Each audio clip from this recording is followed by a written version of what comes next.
What's up, people? This is Javi here, and I'm coming at you with a review of the latest episode of Arrow, entitled An Innocent Man. I have to say that I felt this episode was pretty hit and miss.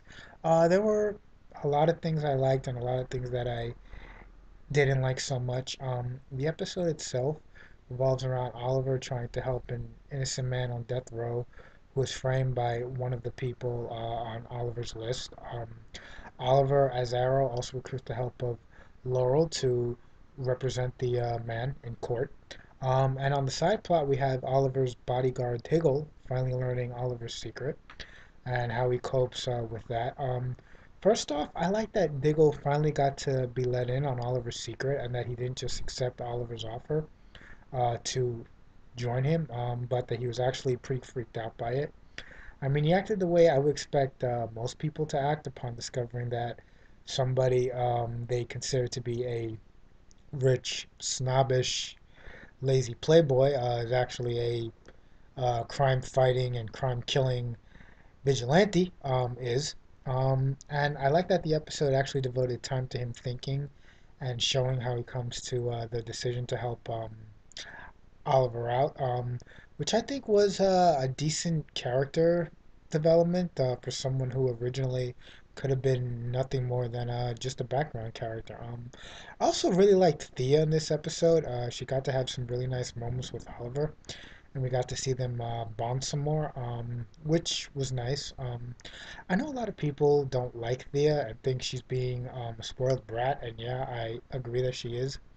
But she is a teenager, and teens tend to be very self-involved. I should know, as I have a teenage baby sister, and while I'm not going to go into details, Thea is actually lightweight when compared to my very real sister. Laurel, she was just being Laurel this episode, wanting to serve justice and doing it in any way she could, which was pretty much been established with her character. I do, however, have to comment on Katie Cassidy's acting in the final scene. Um, just so you know, there's going to be spoilers here. But when Laurel's father, Quentin, figures out that Laurel is helping Arrow, he gets all peeved, though he does admit that Laurel did good work, but Arrow is still a vigilante and needs to be stopped. Then there's this final scene between them where she tells her father that she looked into Arrow's eyes and saw a stone cold killer. Stone cold killer. Now, I'm not sure if Laura was being serious or if she was just simply telling her dad what he wanted to hear. But Katie Cassidy did not sell that scene for me. Um, I mean, she literally sounded like someone who's just reading dialogue, and there just seemed like no emotion or anything that told me like what her character was, supposed to be going through or what her character was feeling. Not to mention, the impression I got was that she looked into Arrow's eyes and saw Oliver, as in she pretty much recognized him. So I don't know if she was playing her father or if she meant what she said, but the scene really felt like a person reading cliched dialogue from a script. And speaking of Oliver hiding his face, I do like how the show was aware of itself enough to have Oliver always in the dark when he spoke with Laurel as Arrow. He was also always keeping his face away from her so she wouldn't recognize him. So the show seems to be taking itself seriously enough that it's not going to pull the Clark Kent disguise. Also, when we saw him, he was using a voice changer to disguise his voice. Well, when we saw him speaking to Laurel. Another common criticism that a lot of fans of the show are having is that Arrow is like Batman Begins. And yeah, this episode really felt like something out of Batman. And yes, much of that was Batman Begins. Some of it just plain ordinary Batman though. But I do think a lot of that goes into the nature of Green Arrow and how he was DC's attempt at making a second Batman, just a more of a Robin Hood theme. And this is going to bring me to my next point. Quentin Lance, most people who are finding Thea annoying, but the character that's annoying me the most is Quentin Lance.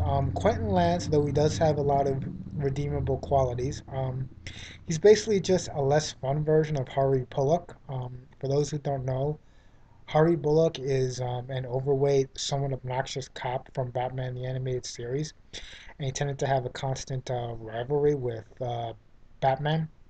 So it was always fun to watch Batman constantly one up Bullock and genuinely let Bullock make an ass of himself, which made the character kind of fun to watch. Quentin, on the other hand, just comes off as an overbearing, hard ass, obnoxious, I am high and mighty cop, and I generally don't like that type of cop. And the thing I can understand is that I can get where he's coming from, and that's what makes him a less fun version of Harvey Bullock, who is just plain obnoxious. Yeah. Is Arrow going to get over on Quentin? I would say, and once again, massive spoilers ahead. Uh, Given the ending with Quentin arresting Oliver, that yeah, Oliver is gonna get over on him, and it's gonna lead to some action-packed but probably not very fun drama. Now, about the ending, feel free to correct me if I'm wrong, but did Quentin really have enough evidence to arrest Oliver?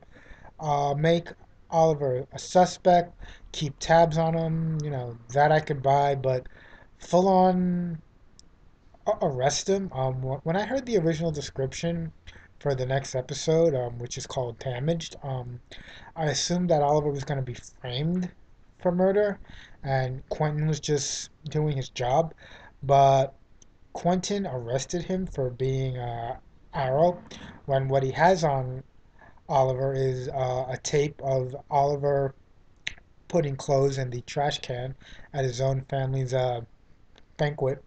And yeah, yeah, yes, Arrow, if you saw last week's episode, Arrow showed up there. And there was, of course, the infamous fight with Deadshot. Is it incriminating? Yeah, but I don't think that it's incriminating enough to make an arrest. I mean, make Oliver a suspect, get, a warrant to search the Queen Manor. Sure, but to full on arrest him? I don't know. I just don't know. Also, unless you have a warrant, don't you have to catch the person in the act of breaking the law? If not, then I don't think that you can legally arrest them either. You have to have an arrest warrant, which Quentin did not seem to have. He just came in with I have a badge and that gives me power. And he even said it rather smugly too. Um, and sorry, but that just makes him just really unlikable. And next week when Oliver gets off, and believe me, if I know the type of character Quentin is, he'll blame the whole thing on Oliver and not on his own incompetence. And personally, I'm looking forward to it. You make a high-profile arrest without sufficient evidence. Abuse your power as a cop and be smug about it. You deserve to be humiliated and reprimanded for it. Now, keep in mind, I don't know much about police work, so I'm just guessing based on what, I have seen. So if I'm wrong, please forgive me and feel free to correct me. But I do think as of next week, Oliver and Quentin are pretty much gonna be full on rivals. Even more so as Oliver is gonna get off. And just in case anyone is wondering, it's pretty obvious Oliver is gonna get off. I mean, the series is about him as Green Arrow kicking ass. Also, I read episode descriptions for future episodes, so I know for a fact that he's not going to jail. I actually think I know how he's gonna get off, but I could be wrong, so I'm not gonna make any claims either. But I'm pretty sure this is going to be a setup to give Oliver slash Arrow and Quentin a full-on rivalry here. Especially if it does end with Quentin being reprimanded and taken off the Arrow case. So all in all, good, entertaining episode, and yet another one that continues to move the characters forward. Next week is the episode Damage with DC villain Deathstroke and Oliver on trial after having been arrested. So stay tuned. And until then, this is Javi signing out.